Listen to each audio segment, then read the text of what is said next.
Griffith out of Algonquin, Illinois, redshirt sophomore. Both pitches and fields.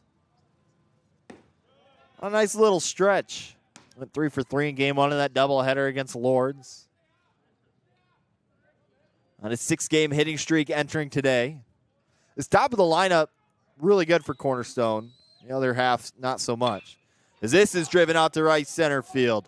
Lacrosse moving back at the track, and this ball is gone.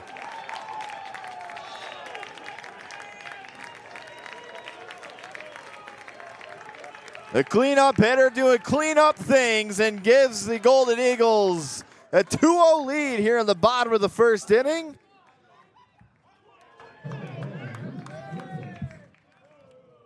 That's Luke Griffith's second home run of the season. RBI's 10 and 11.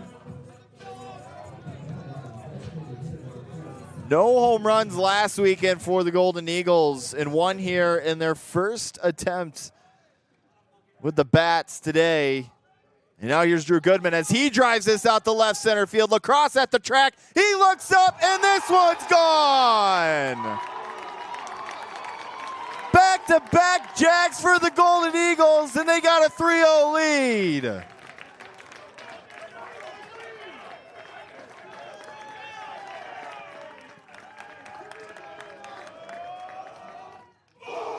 Drew Goodman with his first of the season, his 7th RBI. And the ball is popping off the bat for Cornerstone today.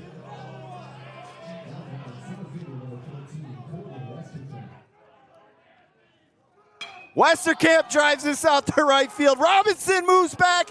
He leaps. It's gone! Back-to-back jacks for the Golden Eagles, and it's 4-0.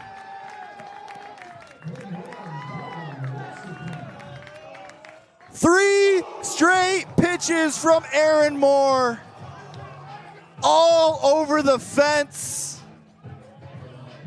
And now it's Jack Gagliardi's turn.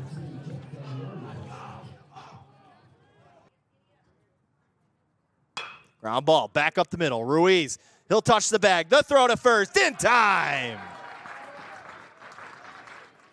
Ruiz is doing it all today. And there's quickly 2 away. The 1-1. Ground ball to the left side, backhanded by Ruiz. The throw to first, in time. What a play by the shortstop for out number 2. But the way that we've seen Phillips just kind of struggle this season, it's as if he's really just trying to draw a walk every at bat. And he just kind of looks really lost up there. And I know he was sprung into action with all the injuries handed to the Golden Eagles this season. And so maybe not ready for it, but he lines this out to right center field. Schmidt on his high horse, and this will plug the gap and bounce off the wall. Goodman rounding third. He's headed home. He scores. Phillips on his way into third, and it's an RBI triple for the Golden Eagles.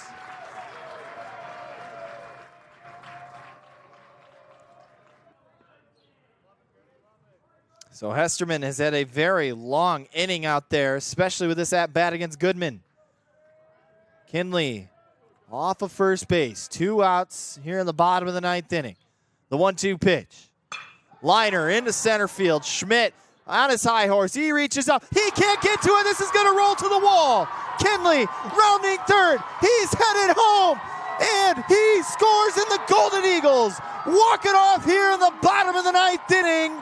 8-7 here on Senior Day.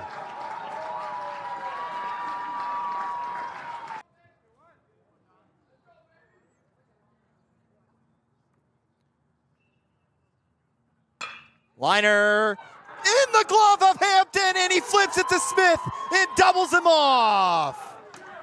Hampton, what a snag at short to end the inning. Holy smokes, the shortstop gloves have been on display today. To the 8th we go. 6-4 is our score. Cornerstone on top. You're watching the Cornerstone Sports Network.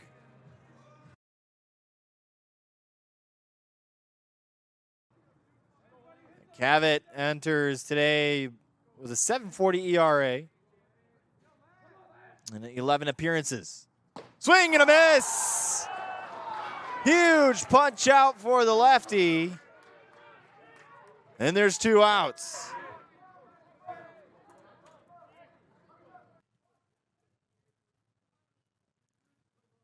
Josh Hader, one of my favorite players to watch when he was on the Brewers. That was always my favorite team. And actually, when I was in high school and he joined the team, as he golfs this out to right center field, Kennedy and DeGennaro merging, and it bounces up against the wall. Westerkamp rounding second, heading into third. The throw in, not in time, and it's a 1-out triple for Corbin Westerkamp.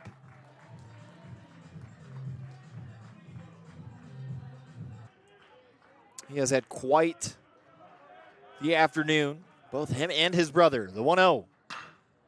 Fly ball, deep center field. Rainey moving back. He looks up, and this ball is gone.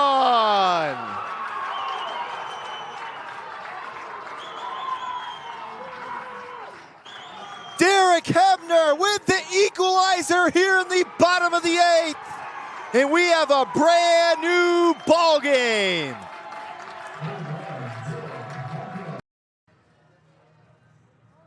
We go on to the 4th inning. Rain has gone away, at least for the meantime. But Lawrence Tech's been making it rain on offense. 4-2, they lead it going into the 4th inning. And here to take you to the play-by-play side, Jackson Hyden. Thank you very much, Nate. Justin Bear, the designated hitter, will lead things off here to start the 4th inning. Last appeared in the 1st inning. Popped up to the catcher. It was a nice catch by Parinello running into the net. First pitch swinging. Little blooper in the left center field. Who's going to call it? And it's Kempin in for out number 1. Yeah, looking at the radar last night before I go into bed, I was like, there's no way we play even 1 inning tomorrow. And when I woke up this morning, it downpoured for like 10 minutes, and then it's been pretty much clear since. And we've got a full slate of games ahead of us. Bunch of baseball. First pitch to Trent Matthews, misses low and away for ball 1. Obviously, I don't need to tell you guys this. I mean, you all kind of understand exactly what it is here in Michigan, but, the whole lake effect thing makes a difference. Sometimes you'll have a big system coming across the lake, and then all of a sudden it breaks up. You never really quite know what to expect, but for the meantime, we're doing okay.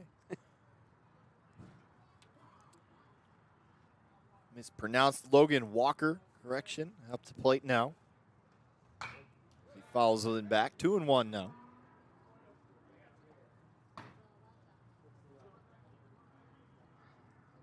Did he break his non-wooden bat? Or he's looking for some pine tar on his glove, it looks like. I mean, on a day like today, a little bit, the sun was poking out there for like a millisecond, but, I mean, your gloves can get a little slippery. It's interesting when you think about the rain, because you think about cold weather, generally speaking, that's advantage pitcher. And we see that a lot early in seasons, generally speaking, not always. You think about warmer weather, generally speaking, right? That's advantage hitters. The ball's flying through the air a lot easier. But when you talk about rain, I don't know if there's really any winners. I would say the pitcher's probably at a disadvantage because the ball can get waterlogged, but hitters clearly struggle too. 2-1's grounded back up the middle. Vincent is there. Throw to first is a low throw, but fielded on a hop by Rose. Retires Walker. There's 2 away for Trent Matthews. You know what's interesting? Maybe there's actually a little bit of strategy in skipping the baseball on a turf field because it does bounce different than what a grass field is. That's true. If you skip it in the right spot, it actually ends up looking like a solid throw. So good job by the shortstop and Vincent putting that one on line. Skips up perfectly for the catch. It's almost going to bounce on a perfect line, whereas a baseball, like a dirt field, you're never going to know. Drag bunt down the third base line. McKay picks, throws. Not in time. A little 2-out bunt action for Matthews. And he's a double and a triple away from the cycle. And I love someone who's versatile at the plate. You get a solo bomb and then you go up your next AB and you lay down a perfect one single down that third base line to keep the inning alive. And also for someone like Nick Post, who, let's keep in mind, 2 hits yesterday. He's been on base once. Mind you, he was hit by a pitch, but his bat has been getting better. And I know it didn't carry the highest batting average coming into the year, but trust the hot bat. He'll take off. The throw down to second is not in time.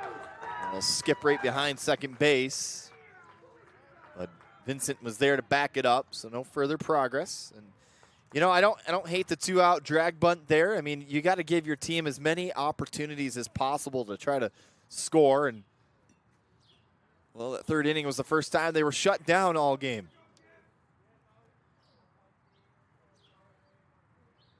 Here's the 1-0.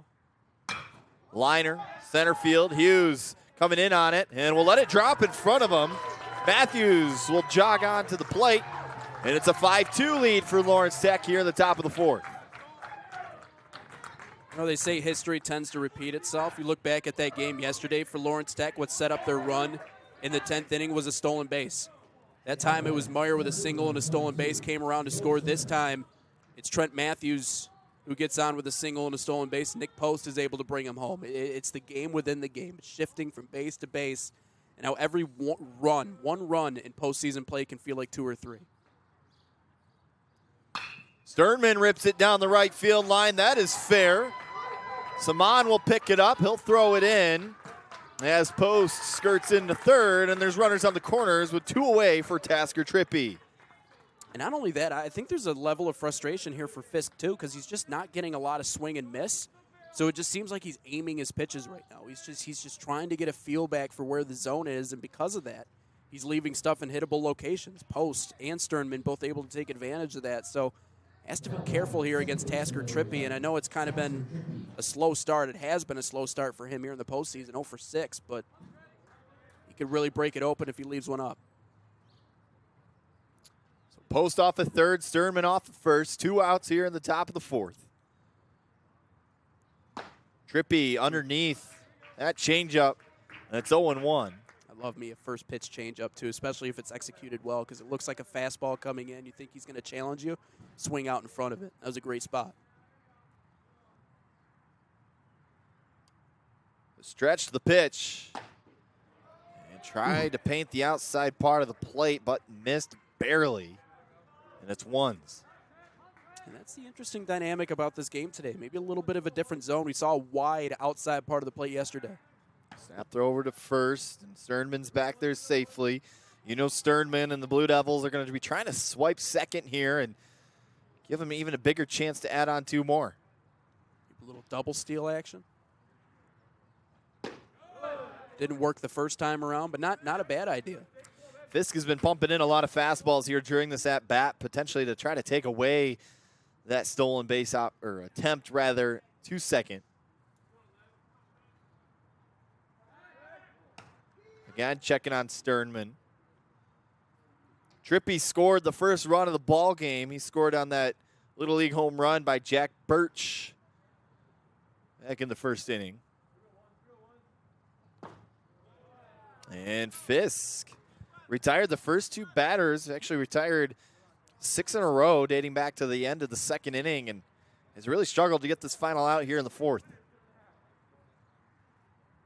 3-1. And that'll drop in for a strike, so the count is full.